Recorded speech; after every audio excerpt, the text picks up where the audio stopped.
इन कलाम जे लाइ फरमाइश कई आहे शहर बदीन खां मोहम्मद इब्राहिम सुमरो सूज़ुकी ड्राइवर, शायर यगाना यूनिस कंबराणी, शहर कराची खां उस्ताद दिलमुराद अब्बासी, तनवीर नंगरेजो, अल्लाह ॾिनो बजीर शहर मिठीअ खां।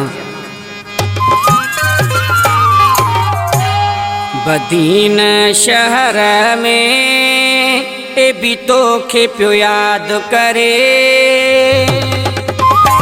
बदीन शहर में ए भी तोखे पियो यादि करे, परदेस में यगाना तुझी कीअं पई सरे, परदेस में यगाना तुझी कीअं पई सरे।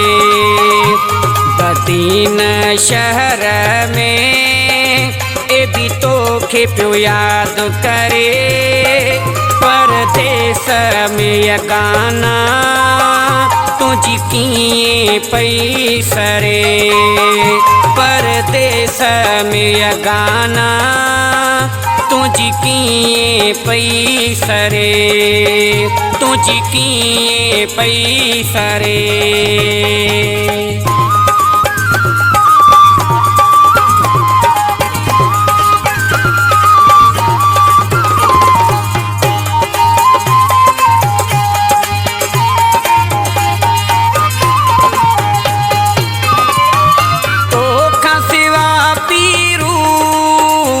शहर भी वीरान आहे,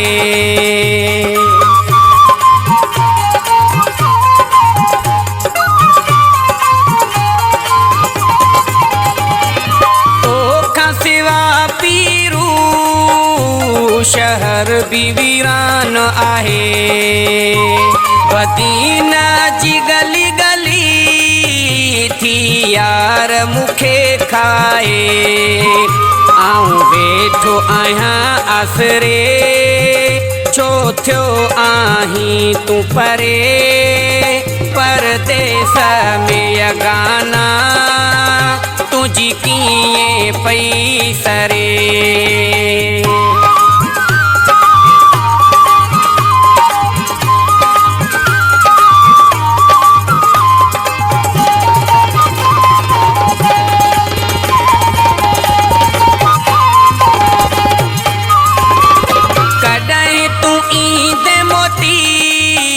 लगी सिक ॾाढी आहे,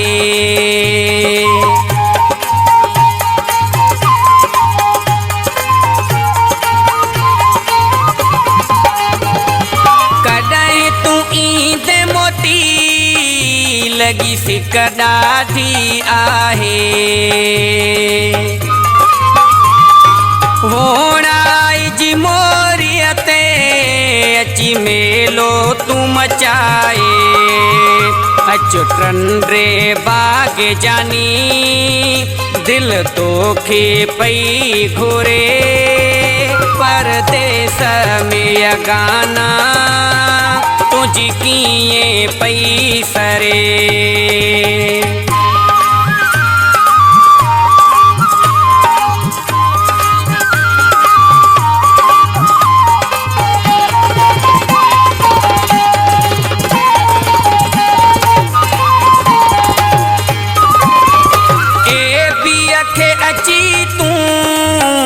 पंहिंजो मुंहड़ो ॾेखारे वञो,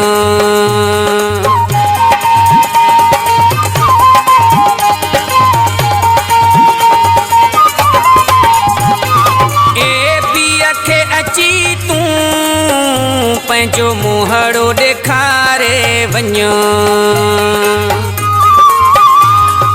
तोखां सिवा सुमरो चइजणो लॻे थी सुञा, कर कुर्ब मूं ते प्यारा, अच पेर पंहिंजा भरे, परदेस में यगाना तुझी कीअं पई सरे। बदीन शहर में ए भी तोखे पियो यादि करे, परदेस में यगाना तुझी कीअं पई सरे परदेस में अगाना तुझी कीअं पई सरे बदीन शहर में ए भी तोखे पियो यादि करे परदेस में अगाना तुझी कीअं पई सरे परदेस में अगाना तुझी कीअं पई सरे।